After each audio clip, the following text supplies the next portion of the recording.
What's up? My name is Ashley and I am a six-figure reseller on Poshmark and eBay. Today I'm going to go over a question that I get all the time, and that is, what is the most amount of money I should pay for an item or pay for like a specific item that they'll send me? And so this question is a question that you really should never be saying to yourself completely. However, I completely understand where you may be coming from if you've been thinking these type of questions, because ideally you don't want to run into a position with yourself where you are losing money on an item. And that can be very scary and very common thinking when you're not used to paying so much for an item. So today I'm going to go over exactly what this type of thinking or question, how it can limit you, what this means for you when sourcing, and I know what everyone wants to know when you just want like those black and white answers, what I personally look for when I'm sourcing. So I'm going to put some timestamps down below, so if there's anything in particular you're looking for, just want to skip forward to, you can go ahead and do that.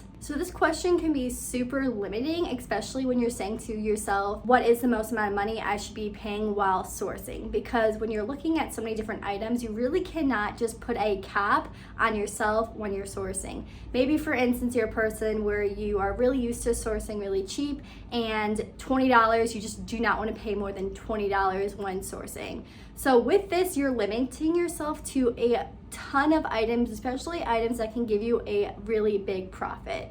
Me, for example, when I'm going out and looking at items, I look at items for what they're worth, the profit they've given me. I talked about this before in another video about just looking at items for the money that they are versus any other factors of cuteness or anything like that, or maybe too expensive when we're talking about at this point when we're looking at the price tag. So when you look at that negative space of like the profit that you can make for it, that can help you decide so much better and give you so much more confidence that, hey, like this may be more money, but look how much more money I'm making on this item. When you don't put a limit on yourself when you're sourcing, you're opening up so many doors, maybe for things that other people may not be confident in buying. So if you can get to that point when you're confident about it, you can source so many more things. And just when you think that you can't find anything out there, over time, you start to realize that there are so many good items out there that you can source that perhaps before you weren't even seeing. I do feel like this question does come up a lot due to budgeting instances. For example, you don't want to be paying so much money and then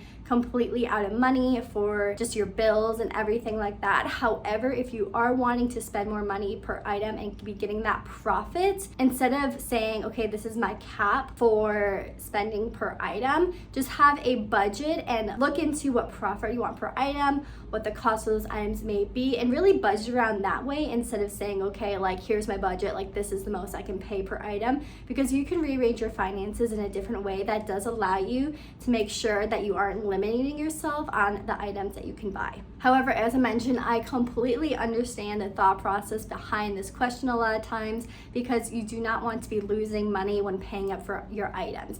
If you are paying up too much, then you might end up with having no profit or like a $10 to $15 profit on an item, which completely defeats the purpose of paying more to make a bigger profit. And you might as well have been spending, 50 cents at the bins to make a $10 profit. So even though there isn't a limit on what you should spend per item when sourcing, technically speaking, there is quote unquote like a limit to what you should pay for an item based on the profit it can provide you. For example, you would not want to pay retail price for an item to resell. You would not want to pay that much because you will not make any money. So with that said, it's really important that you know when you're sourcing and looking at an item, when it comes to paying up for it, that you have an idea of what you're going to price that item for, so that you can have a rough estimate of how much you can make on that item. When sourcing, this is exactly how you're going to find out how much you should spend on that item in order to sell it. However, this is going to differ by person to person. This is why it may not be the best question to ask somebody else,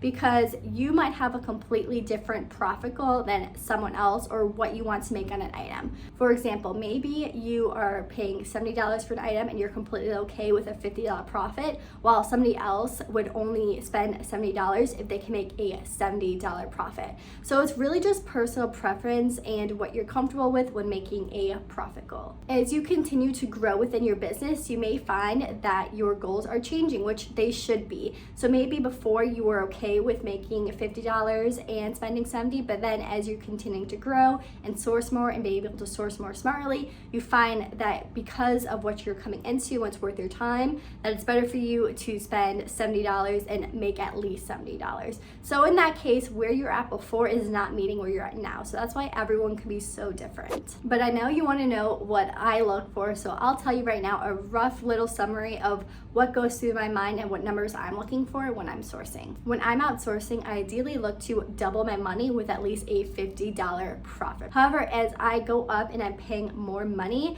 I'm more comfortable with making a little less than 50% if I'm making over a $100 profit. For example, if I'm paying $50 for an item, I want to make at least $50, so sell it for $125. That goes through my head when I'm looking, like, for example, on Poshmark. However, if I'm spending, let's say, $140, I'm okay sometimes, depending on the item, to make just $100. I don't need to double my money there. And this is a really just like flexible model, just a little base guideline that goes through my head.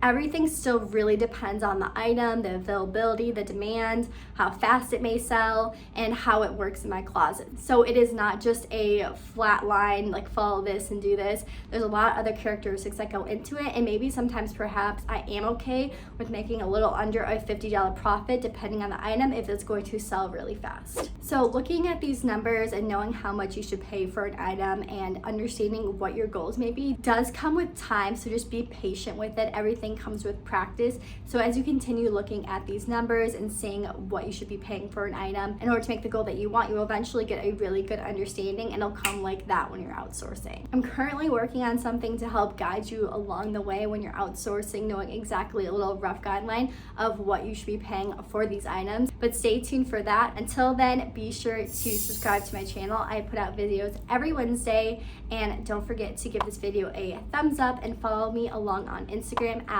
ReCloth Collection, and I will see you guys next time. Bye.